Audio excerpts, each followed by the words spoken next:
মেয়ের মধ্যেই একটা করে হাসিনা রয়েছে। শেখ হাসিনার মতো হতে চেয়ে তোপের মুখে পড়েছেন নুসরাত ফারিয়া।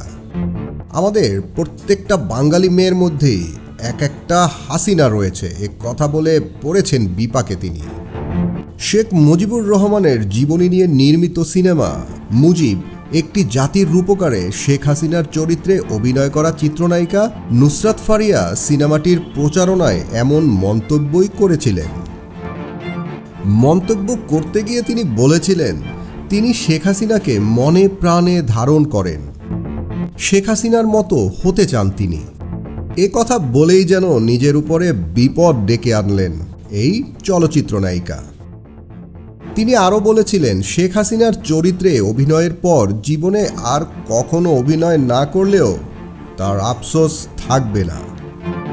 এদিকে 5ই অগাস্ট বাংলাদেশের রাষ্ট্রীয় ক্ষমতা থেকে শেখ হাসিনার পতনের পর নেট দুনিয়ায় নুসরাত ফারিয়ার এসব মন্তব্য নিয়ে চলছে কড়া সমালোচনা ও ট্রল।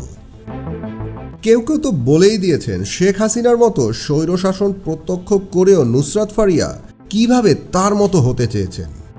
এর মানে হচ্ছে নুসরাত ফারিয়াও তাহলে কি স্বৈরতন্ত্রের সমর্থন করেন? গত 1 মাসে দেশে শেখ হাসিনা যে গণহত্যা চালিয়েছেন তার বিরুদ্ধে কোনো প্রতিবাদ তো দূরে থাক, একটা শব্দও করেননি এই জনপ্রিয় নায়িকা। বরং বাংলাদেশের এই কঠিন পরিস্থিতিতে সোশ্যাল মিডিয়ায় গ্ল্যামার ছবি পোস্ট করে বোঝাতে চেয়েছেন, দেশ যেমনই থাকুক তাতে তার কিচ্ছু আসে যায় না। নেটিজেনদের এমন মন্তব্যের পরিপ্রেক্ষিতে নুসরাত ফারিয়ার খোঁজ নিতে গিয়ে জানা যায়, এ মুহূর্তে তিনি দেশে নেই, অবস্থান করছেন পশ্চিমের কোনো দেশে।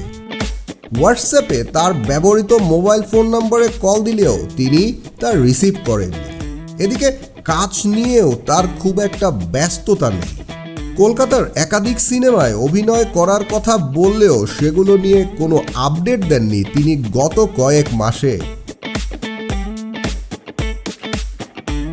বাংলাদেশেও তার হাতে উল্লেখযোগ্য কোনো কাজ নেই বলে জানা গেছে।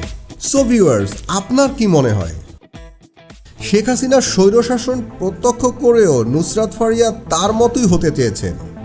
এর মানে নুসরাত ফারিয়াও কি শেখ হাসিনার মতো স্বৈরতন্ত্রের ধারক ও বাহক হিসেবেই নিজেকে মনে করছেন? আপনার মতামত আমাদের কমেন্টস বক্সে জানিয়ে দিন। আর আপনার এই কমেন্টস নিয়ে আমাদের পরবর্তী ভিডিওতে আপনাদের সামনে আবার হাজির করব নুসরাত ফারিয়াকে নিয়ে।